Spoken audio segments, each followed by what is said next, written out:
World bank ने पाकिस्तान से मुतालिक माशी डेवलपमेंट रिपोर्ट जारी की है, जिसके मुताबिक पाकिस्तान में 40% आबादी गुर्बत की लकीर से नीचे है।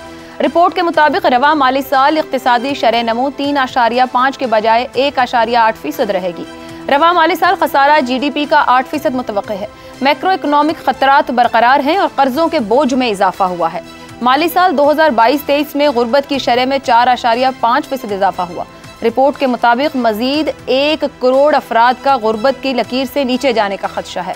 सख्त मैक्रो इकोनॉमिक पॉलिसी और कर्जों में इजाफे से मजबूरी सरमायाकारी में कमी आई है। मजबूत ज़रई पैदावार से माली साल 2024 की पहली शशमाही में माशी सरगर्मियों में बेहतरी आई है, मगर बेहतरी की यह शरह गुर्बत को कम करने के लिए नाकाफी है। वर्ल्ड बैंक ने बिजली और गैस की कीमतों में इजाफे की मुसलसल सिफारिशात के साथ साथ पेंशन इस्लाहात का भी मुतालबा किया है। वर्ल्ड बैंक ने अपनी रिपोर्ट में टैक्स के निज़ाम में भी बड़े पैमाने पर रिफॉर्म्स का मुतालबा किया है।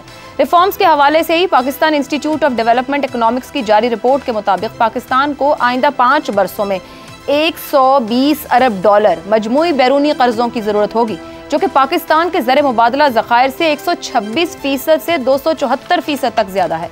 पाकिस्तान को खुशहाली और माशी तरक्की को यकीनी बनाने के लिए निज़ाम को दुरुस्त करने की ज़रूरत है। पाकिस्तान के ज़र मुबादला ज़खायर नाकाफ़ी हैं, महंगाई से चैलेंजेस बढ़ रहे हैं, जबकि सरमायाकारी की शरह GDP के लिहाज से बहुत ही कम है। पाइड ने माशी मसाइल के हल के लिए 9 निकाती रिफॉर्म्स का एजेंडा पेश किया है, जिसमें रेगुलेटरी मॉडर्नाइजेशन, टैक्स इस्लाहात, मार्केट लिबरलाइजेशन, तवानाई के शोबे को मौसर बनाना, ज़राअत में बेहतरी और बैंकिंग सेक्टर में बेहतरी शामिल है। गुज़िश्ता काफ़ी अरसे से कर्जों की बोझ की वजह से हमें कर्ज की वापसी के लिए भी मजीद कर्ज लेना पड़ता है और साथ में सूद भी अदा करना होता है। मगर अहम सवाल यह है कि आखिर कब तक हम सिर्फ बजट खसारे को पूरा करने और कर्जों की वापसी के लिए ही नया कर्ज लेते रहेंगे। बार बार दिवालिया होने के खतरे के बावजूद हम निज़ाम में इस्लाहात की तरफ क्यों नहीं जाते, वो इस्लाहात जो आलमी और मुल्की इदारे खोल खोल कर हमारे सामने बयान कर रहे हैं। इसी पर पैनल के लिए सवाल रखेंगे। वर्ल्ड बैंक की तरफ से टैक्स निज़ाम, एनर्जी सेक्टर, पेंशन में इस्लाहात का मुतालबा, पाइड का 9 निकाती रिफॉर्म्स का एजेंडा, क्या हुकूमत इस्लाहात कर पाएगी? शहजाद चौधरी साहब। अच्छा, आपने इस सवाल के अंदर पेंशन पे बहुत जोर दिया है, पेंशन के ऊपर। अच्छा, तो उसकी वजह यह है कि मैं चूंकि वाहिद पेंशनर हूं इस हमारे पैनल के अंदर सर आपको तो लेके नहीं किया मैंने सवाल, थोड़ा सा मुझे वो जो वर्ल्ड बैंक ने कहा इतना जोर का जो पेंशन है ना, वो मुझे थोड़ा सा जरूर थोड़ा सा हल्का सा बॉदर करता है। तो सिंपली ये कि इसका एक ही इलाज है जी। इसका इलाज ये जो वो करते हैं ना, हसन निसार साहब जो सजेस्ट करते होते हैं, वो ये कहते हैं कि बंदा रिटायर हो ना गवर्नमेंट सर्विस से, उसको गोली मार देनी चाहिए। उसकी औलाद को भी खत्म कर दो, उसको भी खत्म कर दो, उसको ना नहीं करना चाहिए ना, बिकॉज फिर वो पेंशन बेचारा नहीं लेगा तो कहां से जिंदगी गुजारेगा। ये बड़ा मसला है। ये आपको सिर्फ एक पेंशनर नजर आता है जो टीवी पे बैठा हुआ है, पता नहीं कितने और लाखों बेचारे जो कि 50-55 साल की उम्र में इस वक्त बैठे। क्या हो गया शहजाद साहब, आप तो बहुत ही पर्सनल हो गए, निकाल ले इस लफ्ज को, बाकी रिफॉर्म्स पे बात कर रहे हैं। नहीं, मैं बाकी तरफ भी आता हूं, मुझे सिर्फ ये पेंशन का मसला हल कर लेने दें। लेकिन वाहिद पेंशनर है जिसने पेंशन के ऊपर जितना लिखा है ना अपने कॉलम्स के अंदर, शायद किसी और ने इस मुल्क में नहीं लिखा हुआ। ठीक है, मेरे कॉलम्स पढ़िए, पेंशन बॉम्ब। आज से कोई साल पहले या 2 साल पहले जब भी मैंने पेंशन बॉम्ब के नाम से, ये पूरे मुल्क, ये हमारा पाकिस्तान का मसला नहीं है, पूरी दुनिया का जहां पेंशनर है, गवर्नमेंट सर्विस होती है वहां पेंशनर्स होते हैं और इसका हल ढूंढा जाता है। अदरवाइज ये पेंशन जिस तरीके से एक कर्ज का बॉम्ब बन चुका है जो कि एक्सप्लोड हो चुका है, पेंशन भी एक बॉम्ब बनने जा रहा है जो कि बड़ी जल्दी एक्सप्लोड हो जाएगा, क्योंकि पाकिस्तान की, हमारी जो रियासत की या जो हमारे निज़ाम की जो ताकत है पे करने की पेंशन, ये ख़त्म हो जाएगी। तो इसलिए पेंशन वाकई में एक ऐसा इशू है जिसको वरना वो लेके हसन निसार साहब से कोई तेजाब का ड्रम श्रम उसका बंदोबस्त करें। लेकिन बड़ी बात में जो आपके सवाल के ऊपर बड़ा अच्छा आपने किया, एनर्जी के ऊपर जाहिर है हमारा बहुत बड़ा मसला है, उसको रिजॉल्व करना पड़ेगा। ये एनर्जी रिफॉर्म्स मेरे हाल में की हैं, लेकिन आपका सारे इस सवाल के अंदर या पाइड का सारा ये है कि महसूलात किस तरह ज्यादा किए जा सकते हैं, टैक्स इस्लाहात। मेरा एक जो ऑब्जर्वेशन है वो ये है कि अखराजात कैसे कम किए जा सकते हैं। अखराजात को कम करने पर हमारा जोर नहीं होता, हम महसूलात के ऊपर महसूलात में भी जोर देना चाहिए क्योंकि जो इसका हिस्सा है। लेकिन जो मुल्क जिसकी के आमदनी उस लेवल की है जहां पर कि हम बैठे हुए हैं, वो कितनी को पेंशन आप उससे टैक्स और ले लेंगे, वो कहां पे टैक्स नहीं दे रहा आपको।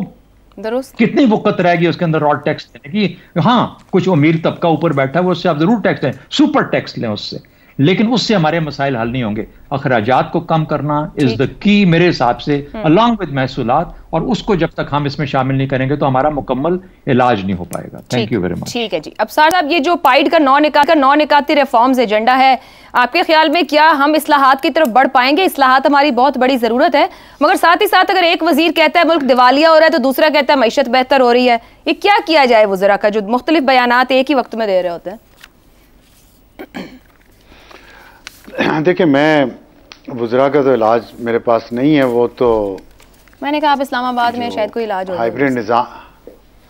इस्लामाबाद वालों के पल्ले कुछ नहीं है, ये सब कुछ पीर वधाई से चलता है। छोड़ें आप इस बात को। इस्लामाबाद एवं शोशाही है। आप कहती ताने बहुत देती है। लाहौरी लीट जो है ना, पीर वधाई में आके उन्होंने कब्जा किया हुआ है, वो चलाती है सब कुछ। खैर, आप देखें, दो तीन बातें मैं, एक तो पेंशनर हजरात से मेरी हमदर्दी उनके साथ है, ख़ास तौर पे जिनका गुजारा हलाल आमदनी पे है, उनके लिए तो मेरी पूरी हमदर्दी नहीं, सपोर्ट, बल्कि मैं तो कहूँगा कि उनके साथ। और मेरी दुआ है कि या अल्लाह हमें भी पेंशनों वाली नौकरियाँ अता फरमा, ताकि हमारा भी कुछ बुढ़ापा सुकून से गुजरे। लेकिन बात यह है कि 1500 अरब रुपया पेंशन में जाता है हर साल पाकिस्तान में। 1500 अरब रुपया। आपको पता मोटरवे कितनी बनी थी, जिसकी करप्शन का आज भी तो देखें। नहीं इशरात साहब, ये पहले भी हम बहस कर चुके हैं। मैं सूबाई भी पेंशन बीच में डाल रहा हूँ, वफाकी भी और कॉरपोरेशंस की भी, सारी मैं ला के बता रहा हूँ। तो जो मोटरवे बनी थी ना, 17 अरब रुपए का प्रोजेक्ट था लाहौर इस्लामाबाद मोटरवे का, तो उस वक्त जो वो फिर 32 पे बन गई। तो अब 1500 अरब रुपया हम सालाना सिर्फ पेंशन में देते हैं इस मुल्क में। तो सोच लें कि किधर हम जा रहे हैं और कैसे उसको हल करना है।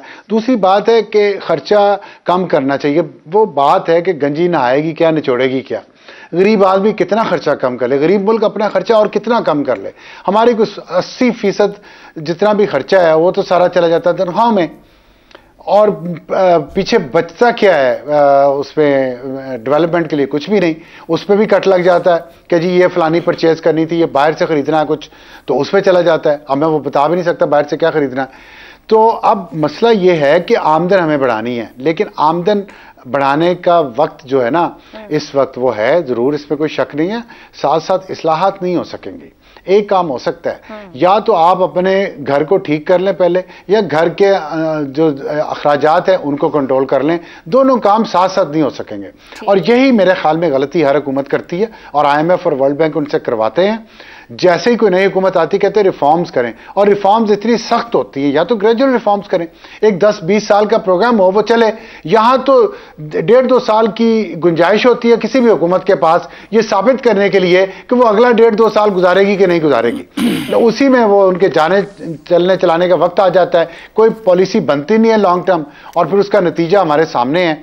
जब तक लॉन्ग टर्म पॉलिसी बनेगी नहीं, कोई हुकूमत स्टेबिलिटी के साथ आएगी नहीं, बैठेगी नहीं, और कोई 5 साल का मंसूबा बना के उस पर अमल नहीं करेगी, ये हम ना रिफॉर्म्स कर पाएंगे, ना हम महंगाई कम कर पाएंगे। तो मेरा नहीं ख्याल कि इस वक्त बहुत सख्त रिफॉर्म्स हो सकती है। लोगों के पास खाने को पैसा नहीं है, आप कहते हैं मजीद टैक्स लगा दें। टैक्स का निजाम जितना हमारा गंदा है वो बोझ फिर गरीब आदमी पे पड़ जाना आके, एंड यूजर पे, तो कोई फायदा नहीं है। थोड़ा ट्वीक कर ले आप सिस्टम को, लेकिन रेवेन्यू बढ़ाएं और उसमें इनोवेटिव मेथडोलॉजी लाएं। ये नहीं है जिन पे टैक्स लगा उस पर और लगा दें और कहें हमने बिजली का कीमत बढ़ा दी, हमने गैस की कीमत बढ़ा ली। बिजली चोरी हो रही है वो तो आप रोक नहीं सकते कहीं भी, नया सूबों को दे दे। मतलब कुछ नया काम, नया आउट ऑफ बॉक्स सॉल्यूशन लेके आए ना। आउट ऑफ बॉक्स सॉल्यूशन कैसे आएगा? हम क्यों नहीं कर पाते? एक आगाज कहां से करना है? क्या आमदन बढ़ाएं, क्या अखराजात रोकें, या रिफॉर्म से आगाज करें? मजीद गुफ्तगू इस ब्रेक के बाद।